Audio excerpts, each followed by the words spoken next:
Hey guys, what's going on? Welcome into the video. So we had a pretty tame and short week in the market, so this video will be shorter than normal, and in this one we're going to be taking a look at the broad market outlook moving forward, and then go over 3 different individual trade ideas for the week and weeks ahead. As always, there are timestamps in the description, and let's go ahead and get into it. So starting out by taking a look at the S&P futures chart, the market consolidated sideways for pretty much the whole week last week. It hit and rejected the bottom of the long-term resistance zone at 45.80, which we're going to talk more about in just a second, and 45.40 held as the bottom of the range.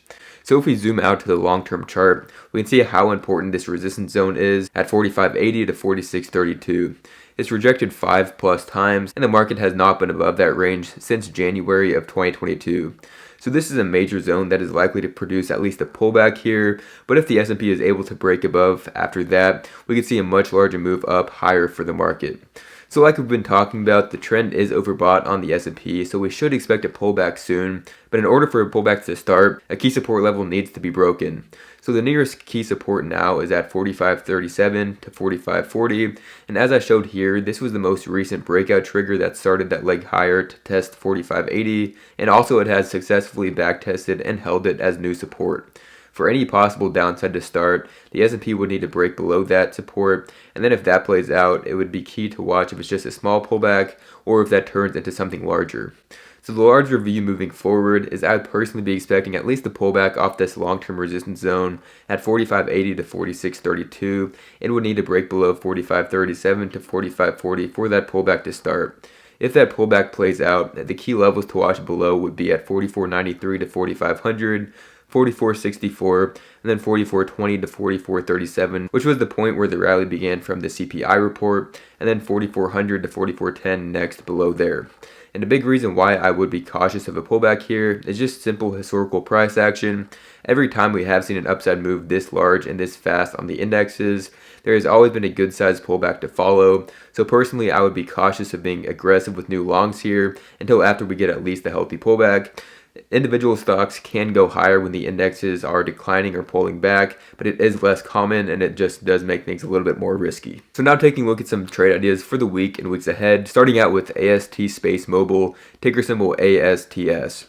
So taking a look at the simple visual of the chart, it is currently testing 8.5 resistance, which has been the top of the current 5-month long range, and this also lines up with the multi-year long trendline resistance.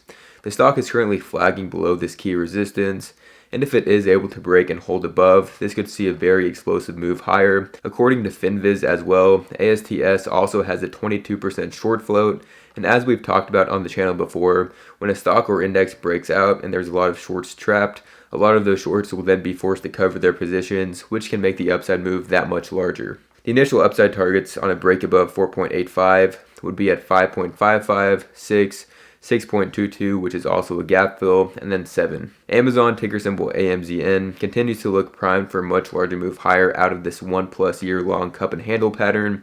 The key resistance zone is at 143.6 to 145.95, and once it is able to confirm above there, it opens up upside potential back towards 2020 to early 2022 highs at 170 to 188 as a larger time frame target. The immediate levels above there are at 147.65, which it is currently testing, and then 150, 154, and 158.75 to 160. And the biggest risk here is if the S&P gets that pullback.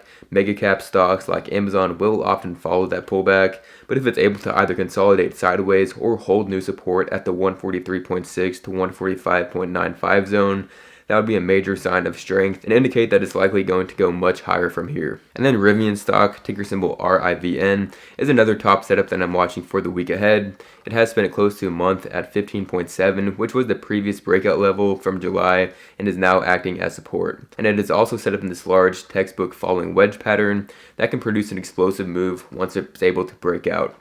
I'd be watching for a break above 16.5 to potentially produce that move, and if it gets a strong reaction from buyers from there, it can target 18.5, the 20 to 22 key zone, and then 24.4 as those next key levels above. So that is everything that I'm on the lookout for in the week ahead. Hope you guys enjoyed and I provided value to you. If so, make sure to hit that like button and subscribe button down below. It helps me out a lot and I would greatly appreciate it. For anybody interested in joining the private Discord chat, that is the first link down in the description to get my personal trade alerts, nightly watch lists, and answer any questions you have in there.